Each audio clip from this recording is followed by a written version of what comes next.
ส่วนของภาพทฤษฎีแม่นเฮาจะมาเว้าเกี่ยวกับหัวข้อวิเคราะห์ภาพรวมเกี่ยวกับเนื้อในของปึ้มสำหรับหัวข้อนี้เฮาจะแบ่งออกเป็น2ภาคส่วนก็คือส่วนที่1แม่นส่วนที่จะเว้าถึงการเตรียมพร้อมของนักออกแบบหมายถึงผู้ที่รับออกแบบแล้วก็ส่วนที่2แม่นสำหรับนักเขียนที่เขียนเองแล้วก็อยากออกแบบเองสำหรับในส่วนที่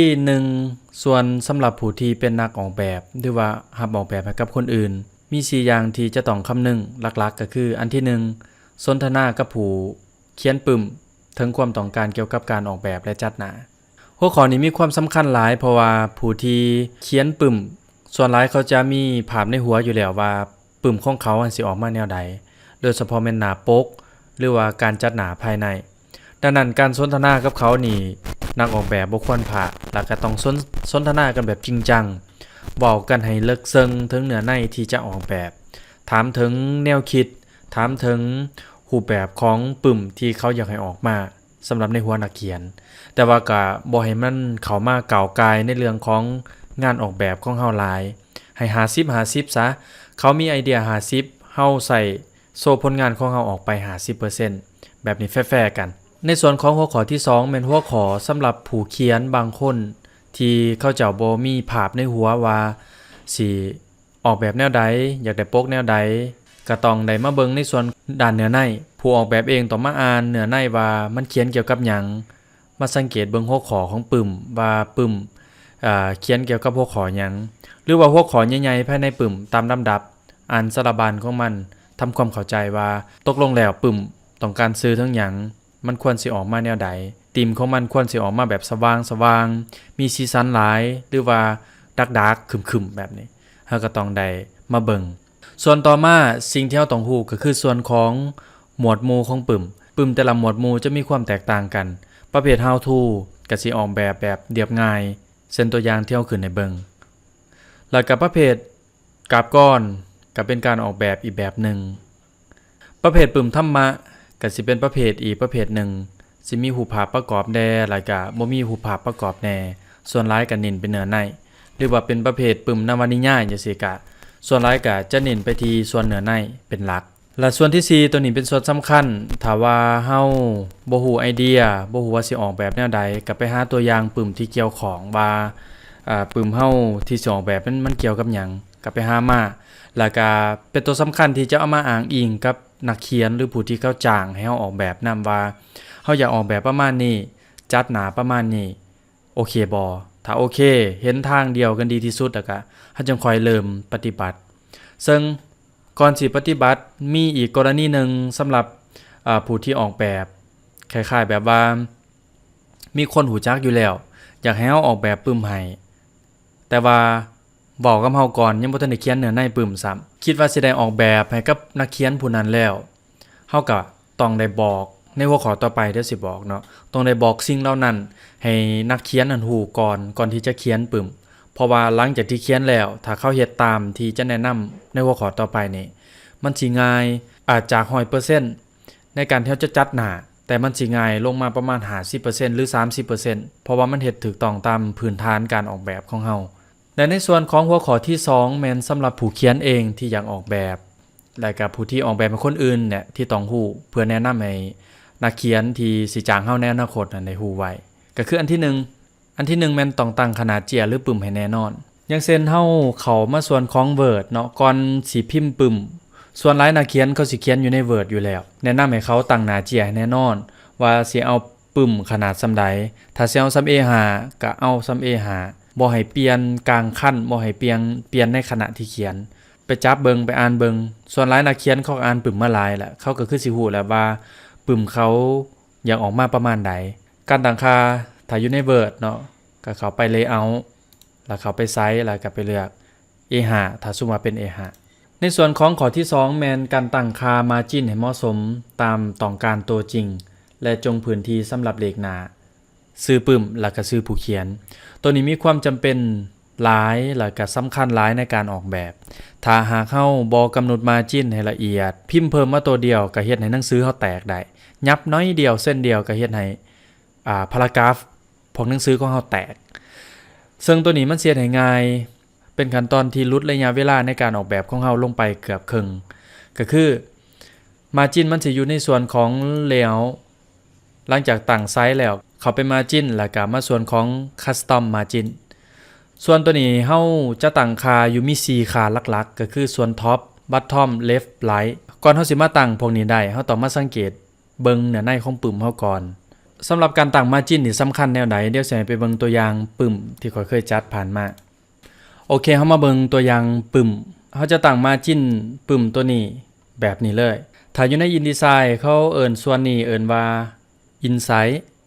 ส่วนข้างเอิ้นว่า outside ส่วนเทิงเอิ้นว่า top ส่วนลุมเอิ้นว่า bottom ในส่วนของตัวนี้คอยออกแบบให้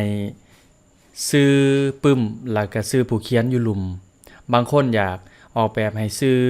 ปึ้มอยู่เทิงชื่อผู้เขียนอยู่เทิงก็ต้องได้จงพื้นที่ให้มัน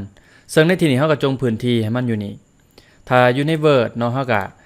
ผู้เขียนส่วนหลายเขาก็มีตัวอย่างอยู่แล้วว่าสิเอาส่วนของเลขหน้าหรือว่าส่วนของสื่อผู้เขียนหันไว้อยู่ส่วนใดในตัวอย่างของ Word ที่เฮาจัดอยู่ตัวนี้ก็คือเฮาจงพื้นที่สื่อผู้เขียนหรือว่าสื่อปึ้มมันอยู่ลุมแล้วก็กับเลขหน้าเฮาก็ต้องจงพื้นที่นี่ขึ้นเทิงบางๆให้บ่ให้มันอัดกันแต่ในส่วนของ left แล้วก็ right เป็นหยังเฮาจังบ่จงพื้นที่ให้เผื่อไว้ให้เท่าๆกันที่เฮาบ่จงให้พร้อมๆกันเพราะว่ามันมีส่วนของการอ่านปึ้มบางคนจัดหน้าแล้วอ่านยากถ้าสมมุติว่าเฮาจัดทีเข้าไปในหลายเกินไปมันก็สิต้องได้เปิดปึ้มตัวนี้เปิดแบบเปิดออกแห้งซึ่งมีผลต่อสันปกปึ้มเฮ็ดให้ปึ้มเฮาเสื่อมสภาพไว้แล้วก็อีกอย่างแม่นมีผลต่อการอ่านของคนมันสิเฮ็ดให้คนหงุดหงิดในการอ่านดังนั้นต้องจัดออกมาแน่บ่ให้จำเกินไปให้มันอ่านง่ายเปิดปึ๊บอ่านได้โลดบ่จำเป็นต้องจับ2มือจีกเบิ่งขนาดนี้อันนี้แม่นเกี่ยวกับส่วนของการอ่านไผที่อยากเอาเข้าก็เอาเข้าได้แต่ว่าบ่ควรเอาเข้าหลายเนาะเบิ่งตามตัวจริงตัวนี้บ่มีเลขฟิกตายตัวแต่ว่าในตัวนี้แม่นขอเอาอยู่ 1.13 อินหรือว่า13นิ้วแล้วก็ตัวไลท์แม่น 0.5 นิ้วมันก็สิออกมาลักษณะนี้ส่วนท็อปนี่ถ้าหากว่าเฮาบ่ได้ใส่หยังอยู่เทิงก็ให้มีความกว้างเท่ากันกับส่วนของไลท์หรือว่าใน InDesign อันว่า outside แล้วก็ส่วนตัวนี้แม่นใหญ่กว่าหมู่ส่วน left นี่ใหญ่กว่าหมู่หรือว่า inside นี่ใหญ่กว่าหมู่แล้วก็ส่วน bottom ถ้าสมมุติว่ามีหนังสือยังใส่ก็ต้องได้เพิ่มให้มันสูงขึ้นแต่ว่าให้น้อยกว่าตัวleft หรือว่า inside ตัวนี้ข้อที่3แม่นต้องเลือกฟอนต์และขนาดให้ชัดเจนว่าเฮาสิเอาฟอนต์ใดตัวนี้สำคัญอย่างเช่นฟอนต์ header 1 header 1คือส่วนหัวฟอนต์หัวข้อใหญ่ที่สุดของปึ้มนั้นเฮาสิเอาขนาดส่ำใดก็ให้มันฟิกขนาดส่ำนั้นแล้วก็หัวข้อย่อยลงมาเดสิเอาขนาดส่ำใดก็เอาขนาดส่ำนั้นส่วนเนื้อในสิเอาขนาดส่ำใดก็เอาขนาดส่ำนั้นห้ามเปลี่ยนถ้าสิเอา12โดยปกติเฮา12ก็ต้องเอา12ไปเลยเบิดทั้งหัวส่วนนี้มีส่วนสำคัญในการจัดหน้าแล้วก็ที่สำคัญอีกอันนึงที่ขาดบ่ได้แล้วก็ต้องจื้อแน่นอนก็คือฟอนต์ถ้าสิเอาขนาดเนื้อในสิเอาขนาด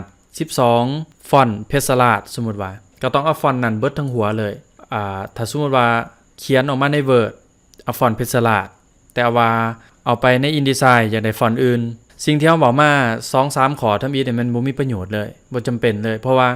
ถ้าหาเข้ากำหนดฟอนต์แล้วก็ขนาดแตกต่างจากที่เขียนใน Word แล้วไป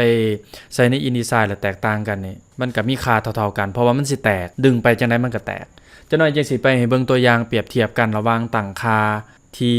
เฮาตั้งค่าสมบูรณ์กับที่บ่ได้ตั้งค่าว่ามันต่างกันแนวใดแล้วมันง่ายแนวใด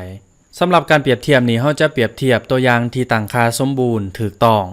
ตาม3ข้อที่เฮาเว้ามาเนาะซึ่งเฮาสิตั้งค่าขนาดเป็น A5 อยู่ใน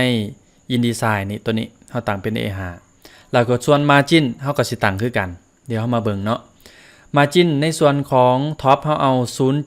0.5 ส่วนของ bottom เอา 0.88 ส่วนของ left เอา 1.13 ส่วนของ right เอาเป็น 0.5 เดี๋ยวเฮาตั้งค่าตามนี้นี่คือค่าที่เฮาได้จากการตั้งค่าใน Word ที่ถูกต้องขนาด A5 margin ตามใน Word เป๊ะเลยเฮาก็ลองมา create ต่อไปเฮาจะมาเบิ่งขนาดของเนื้อใน ที่อยู่ใน Word ว่าขนาดเท่าใดตัวนี้แม่นฟอนต์บุญโฮมแล้วก็ขนาด13เฮาก็ copy มาเลยมาวางลงให้มันอยู่ในขนาดนี้นี่คือตัวอย่างจากการตั้งค่าที่ถูกต้องอยู่ใน Word ตั้งค่าที่ฟิกคือกันเลยมาตั้งใน InDesign ก็ตั้งค่า margin ตั้งค่าขนาดทุกอย่างคือกันกับอยู่ใน Word ออกมาก็สิง่ายๆบ่จำเป็นต้องจัดหลายอาจสิยับน้อยนึงอย่างเช่นอยู่ระหว่างกลางนี่มันค่อนข้างห่างกันอาจสิได้เคาะยับขึ้นไปน้อยนึงแต่ว่าถ้าหากว่าเฮาบ่จัดหรือว่าบ่เฮ็ดตาม Word แต่ทำอิฐมันสิออกมาแนวใดเดี๋ยวมาเบิ่งนำกันเนาะในที่นี้เฮาสิเอาการตั้งค่า InDesign แบบเดิมแบบที่ถูกต้องคือเมื่อกี้แบบนี้แต่ถ้าเป็นใน Word ที่มันต่างจากนี้เวลาเฮาก๊อปไปใส่มันสิเป็นแนวใดเฮาจะสังเกตเห็นว่าในส่วนของ Word ที่เฮาบ่ได้ตั้งค่าถูกต้องแล้วก๊อปมาใส่เลยมันก็สิแตกซะแบบนี้ซึ่งมันก็สิยากใช้เวลาในการจัดหลายเทื่อเฮาสิได้ยับขึ้นยับลงอันนั้นอันนี้หลายอย่างก็คือหนังสือมันแตกคั่นแหละถ้าเฮาตั้งค่าถูกต้องตั้งแต่อยู่ใน Word เวลาตั้งค่าอยู่ใน InDesign เอาค่าคือกันตั้งค่าคือกันแล้วเอาหนังสือมาวางใส่ผลที่ออกมามันก็สิออกมาดีแต่ถ้าบ่ตั้งค่าถูกต้องตั้งแต่เริ่มต้นที่เฮาเว้ากันผลออกมาก็สิประมาณนี้นี่คือในส่วนของภาคทฤษฎีของโปรแกรม InDesign สำหรับการจัดหน้าเนาะส่วนภาคปฏิบัติเราจะเริ่มบทที่1ในตอนต่อไป